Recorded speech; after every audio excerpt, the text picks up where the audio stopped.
Oi pessoal, tudo bem? Eu queria falar um pouquinho mais sobre como eu descobri o diagnóstico do Benício, de autismo.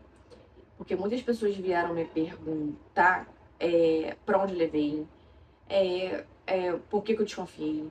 Enfim, várias perguntas foram feitas a mim, e aí eu resolvi melhor fazer um vídeo que eu respondo tudo. Primeiramente, eu sou mãe de primeira viagem, então assim, ficou um pouco mais difícil para eu descobrir por conta disso, porque eu não tinha comparação com o filho anterior ou com o filho posterior. E o que eu fiz? Quando eu tive a dúvida, eu encaminhei para minha médica, para pediatra do Benício. E ela disse para mim que existia um teste na internet chamado MChat, que você fazia esse teste, só que esse teste era completamente subjetivo, tá? Era feito mesmo para os responsáveis para ter uma ideia do que era. Nunca tinha escutado falar direito sobre isso, enfim. E aí o que aconteceu? Eu fiz esse teste MChat. M separado, chat. Deu alterado. Quando deu alterado, eu comecei a anotar tudo que deu alterado. O que eu observava no Benício. Eu tinha uma amiga que tinha acabado de descobrir recentemente o diagnóstico do filho. Então, essa amiga me orientou bastante. Ela falou assim, Carol, o que você tá vendo de diferente? Eu falei tudo que eu tava vendo, enfim. Ela, pô, tem algum vídeo pra me mostrar? Quando eu mostrei alguns vídeos, ela falou, pô, realmente tá um pouco suspeita essa obsessão dele aí por carrinhos e essa forma dele brincar. E aí, o que ela fez? Ela descobriu, ela falou comigo, cara, procura um especialista e tal. Ela me deu indicações. E eu fui mais em outras especialistas, peguei tudo que deu de diferente no teste, todas as minhas anotações, todos os vídeos que eu tinha feito do Benício, tudo que eu achava diferente no Benício. Levei para um neuro. Eu ouvi a opinião do neuro, levei para outros médicos, ouvi a opinião de outros médicos. Ninguém fecha diagnóstico sem um estudo. E aí eu resolvi, né, dentre tantas opiniões, resolvi seguir uma opinião, que isso é importante, tá, gente? Porque aqui na internet é muita informação, é muita coisa. E se você for assim, de supetão, de primeira pra tudo, pode ser que você erre. Então, assim, escute bastante opiniões, inclusive a sua intuição, que é primeiramente a coisa que você deve escutar. E levei o Benício, e aí eu escolhi dentre esses neuros, que eu levei o Benício, no caso, que eu levei o Benício pro neuro, pediatra. E o neuro, aí eu escolhi uma neuro, a neuro chegou pra mim e falou assim, Carol, diante desse comportamento que eu estou vendo aqui na minha frente, desses comportamentos que eu estou vendo, diante da fala, que tá bom, vai desenvolver por conta dele ser prematuro, blá, blá, blá, mas diante do paralelo entre a faixa etária tá atrasada, vamos fazer uma avaliação pro Benício. E aí botou lá suspeita de TEA. Então eu fui fazer na clínica, fui fazer uma avaliação com os especialistas, onde o Benício tinha dificuldade, né? O Benício tinha esse problema do hiperfoco, de querer só brincar de carrinho, e quando tirava ele dessa brincadeira, ele apresentava uma certa resistência, que é a rigidez cognitiva. Só sei tudo isso hoje, tá? Meu filho já tem um diagnóstico. E aí a gente levou, o Benício tinha um atraso na fala, o que, se você for pensar, cada criança tem seu tempo ótimo, mas pra mim o Benício estava um pouco atrasado e realmente quando comparado estava atrasado. Questão sensorial do Benício, de comer, o Benício não mastigava, o Benício só aceitava alimentos de um certo tipo, tal, um monte de coisa. E aí eu levei ele aí ele fez fono, fez psicólogo, fez psicomotricidade, fez fisioterapia, que o Benício tem o tônus muscular muito, muito debilitado. E aí o que aconteceu? Tudo isso tinha, tá? Porque hoje melhorou bastante em algumas coisas. E aí o que aconteceu?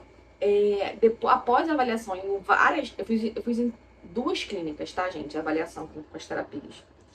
E aí eu juntei essas 2 clínicas, essas avaliações desses terapeutas e levei pra minha neuro. Quando a minha neuro viu as avaliações, ela falou assim, gente, olha só, não resta dúvida, o Benício está dentro do transtorno de espectro de autista. E aí, ok, ótimo, eu tinha um diagnóstico ali. Dentro desse diagnóstico, eu não era mais a louca que eu fui durante algum tempo. Porque nenhum médico vai dar um diagnóstico, vai dar um laudo dizendo que seu filho está dentro do TEA hoje. Porque hoje em dia nós temos muitas informações. Então, para o médico se expor, colocar o CRM dele ali, ele tem que ter certeza do que ele está falando. E para ele ter certeza, quem dá esse embasamento todo é você, o responsável. Não importa se é a mãe, se é o pai, se é a avó, se é a babá, não importa se é a creche. Quem sinalizar, tá? Para você, alguém vai sinalizar também. Então, assim, se não for você, pode ser outras pessoas. Mas no meu caso fui eu. O Benício ainda não estava na escola. E aí, o que eu fiz? Falei assim, bom, diante desse diagnóstico fechado, meu filho tem. Muitos demoraram a acreditar, inclusive as pessoas que estavam perto de mim, né? Meu marido, enfim, que eu era maluca, tô no cabelo pelo de ovo. Só que eu, até falei o ditado errado aqui. Ok. Mas o que eu achava que tinha e a médica tava com diagnóstico e ele não tinha mais o que falar. E aí o que aconteceu?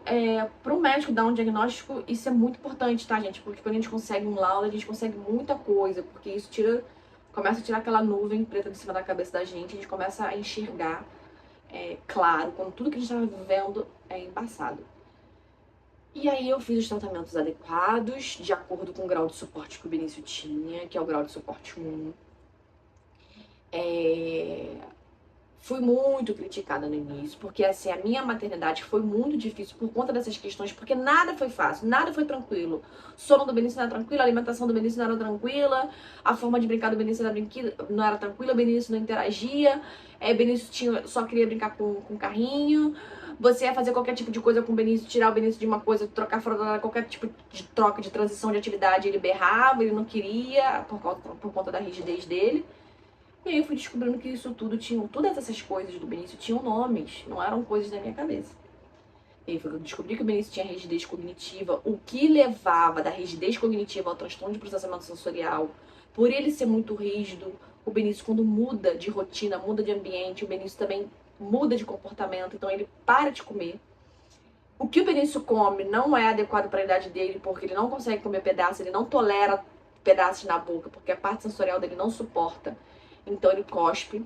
Ou quando ele tenta mastigar, é o início de mastigação, ele não consegue mastigar, ele não tolera isso, ainda é muito pra ele.